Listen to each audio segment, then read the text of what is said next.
NBC Sports app and get closer with additional camera angles, driver stats, track information. You can watch live anywhere on any device. Find out more at NBCSports.com/live.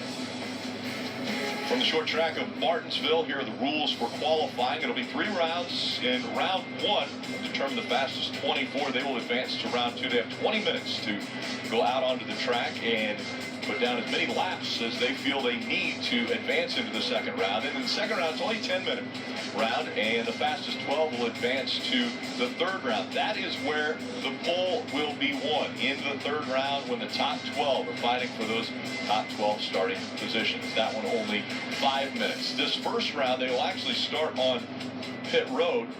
Once they get done with their qualifying run, they'll go back into the garage, and they'll be able to plug back into their cool-down units in the garage area. Yeah, they don't have to leave in the order that they're sitting on pit road. That was by a random draw. If a car wants to go out and they're in a hurry, they can pull out a line and pull to the front.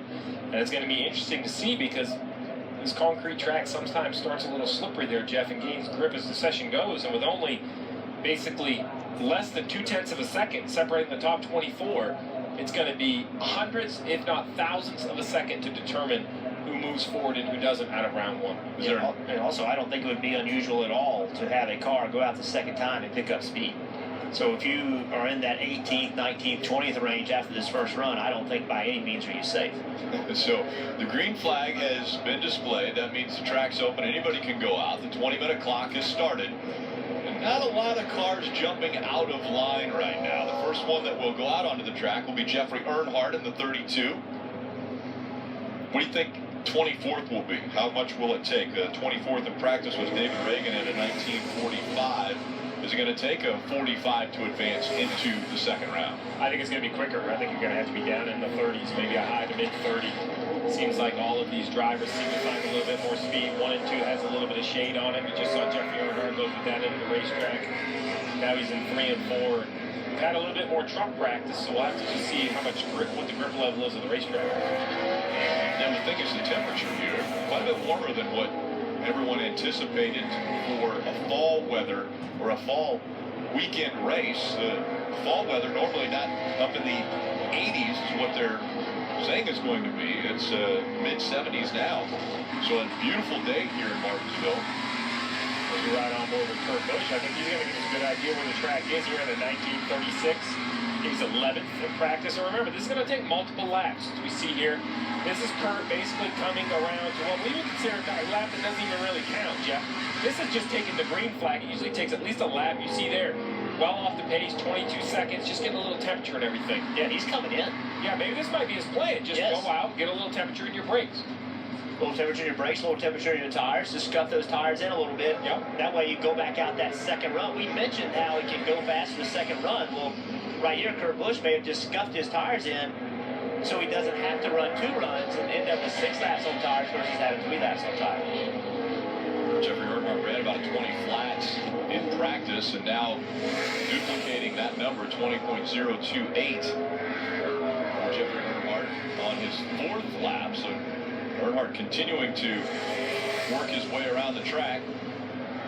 And the interesting thing is, you know, we see a lot of patience now that we've had 2.5 minutes go, but, you know, everyone's going to need to make a lap, and they're going to want to come track too. They don't want anyone to affect their lap. And you're going to remember, say it takes 3 laps. Leave pit road, 1 warm-up lap, 2 time laps, 20 seconds a lap. That's a minute of on-track activity.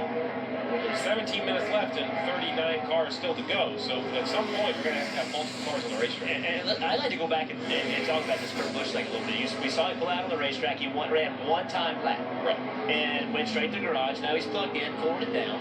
And the reason he did that is to prevent from having to make that second run and potentially get trapped. So putting that 1 lap on his tires, they feel like it needed that 1 lap. It will make that first run better and ultimately not have to make that second run. So interesting to see how that gamble works out. I like the strategy. I think they're fully committed. They feel like they're going to make the first round pretty easily. And I like that strategy. Well, and they did that in practice. That's right. They went out and ran 2 relatively slow laps, you know, not very good laps in practice, came back in, sat for a few minutes, then went out and made a qualifying run, which was at the time pretty decent. But you see the car, look at the line of cars on pit road. And nobody moving. Landon Castle just coming off the racetrack. Landon from Iowa. He did the same thing. He ran one lap. Yeah. And here's the issue, Rick. Unlike most tracks where you come around, you take the checkered, you go down on the apron, you get out of everybody's way. But if you look down here, these are all the cars on pit road. But if you look down in the middle of turns 1 and 2, that bright pink curbing, the groove on the racetrack is right against that curbing. So when you finish your lap, you can't get out of the way. You're still in the groove, in the main position of the racetrack where other cars want to go. With closing in on 15 minutes left, there's no way we go 15 minutes without someone mad at someone else for being in their way. Right. Because, as you said, it's going to take multiple laps. The other thing to look at is the shade. So 1 and 2 is shaded. It'll be interesting to see how, as this practice moves along, how far the shade moves around to the exit of turn 2. So if the track temp cools down, that can make more speed as well. That may be why some of these cars are waiting.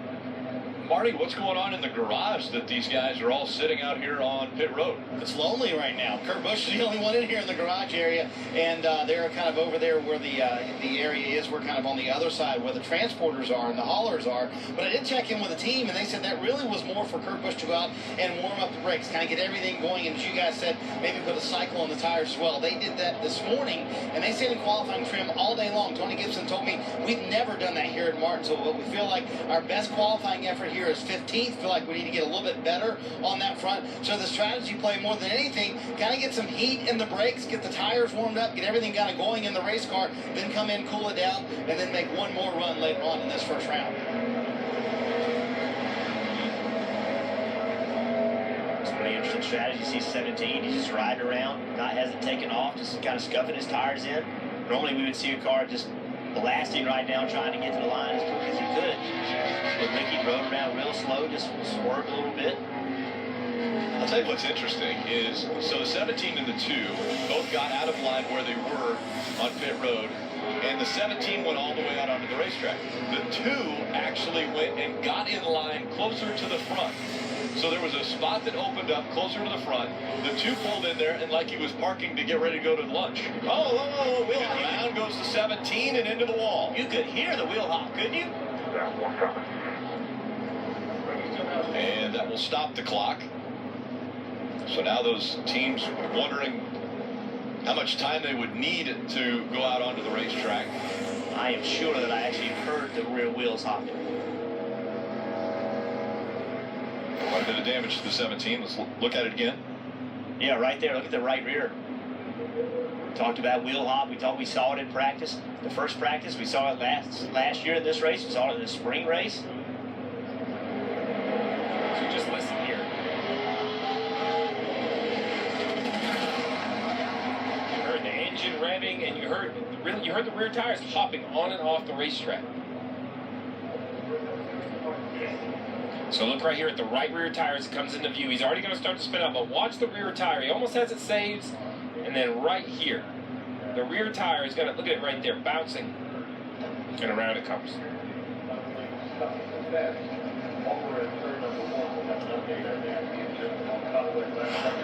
The other car that was on the track at the time was the 30 of Greg Gaulding, the 18-year-old out of Colonial Heights, Virginia, making his first career Sprint Cup Series starts.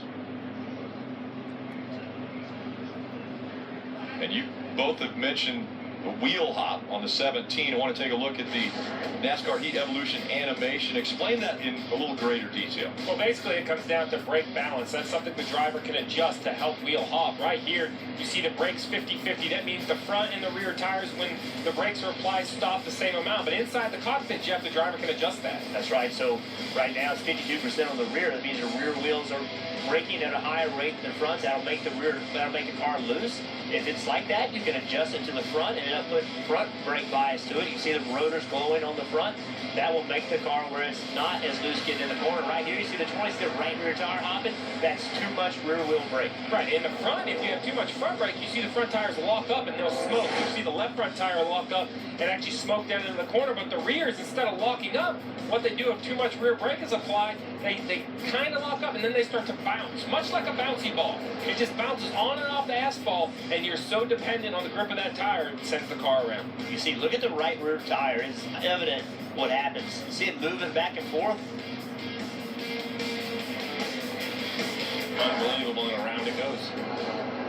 The NASCAR Heat Evolution is in stores now. You can pick up your copy today. And so green flag displayed once again on this qualifying session. The clock continues to run 13 minutes now as Jamie McMurray is out there.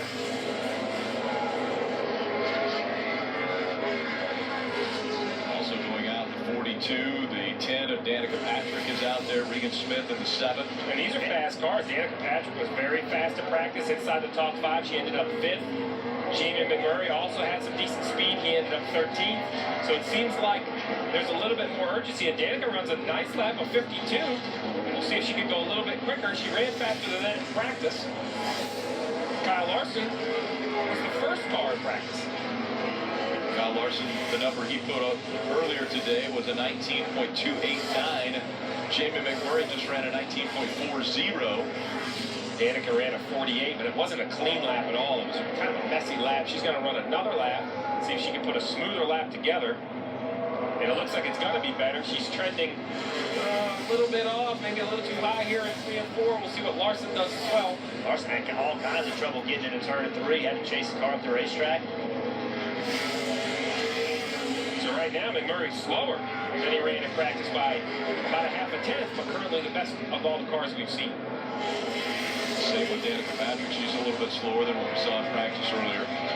The track went through a major change. It's warm here today. It's very warm, but then also the Truck Series is here. There was about a 2.5-hour practice that those guys had, so the track has changed a great deal since the last time these cars were on the racetrack. But I think that it's going to settle back in as qualifying goes. I really think it's going to take 2 runs. I like the 41's approach. I think Kurt Busch's approach of going out and warming up his equipment might really pay off. No question.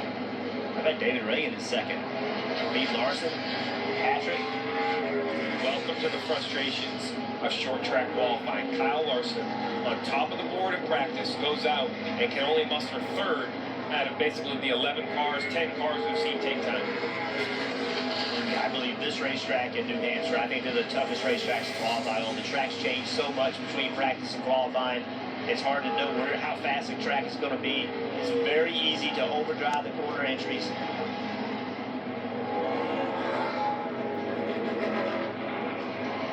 Clint Boyer, the 5-hour energy, number 15, out on track. And Clint has moved up to 8th quickest at a 19.68. Greg Biffle, 6th quickest, 19.53. And I also think what makes this track difficult is just the rhythm, Jeff. You know, qualifying practice, you go out, you make a couple runs, you come in, you go back out, you kind of get into this sync, into this rhythm. Now qualifying, you've taken 3, 4, 5 hours off, and you have to come out, and you only get a handful of laps to pick it back up. One guy who may have gotten out of his rhythm, Ricky Stenhouse Jr., standing by with Dave. He's down in the garage area now. Ricky, did you have any of that sensation in practice at all? Nah, I actually felt really good. We worked on our brake package coming here, and I felt like our car was really good under braking in practice. So that kind of caught me off guard there, with the wheel hop. But it's not the first time I've had wheel hop here at Martinsville. It's kind of bit me a couple times before. So we'll get our backup ready. These Fastenal guys work really hard, and I'll help them get this backup car ready, and we'll go at it tomorrow. Good luck going forward. That's the story from Ricky, But guys. that's the big difference, Rick. In practice, you don't go out ice cold. You kind of go out, at the start of practice, you're still learning the track, and then even no matter how much you sit in an hour, these brakes get well over 1,200 degrees. They retain the temperature. Ricky Stenhouse went out right there. We saw him. He only went through 3 and 4 and crashed going into turn 1. I just don't think the equipment was up to speed, up to temperature yet. Denny Hamlin, normally very good at qualifying, has now posted the top mark, 19.374. The 3 has gotten into the wall. So Austin Dillon.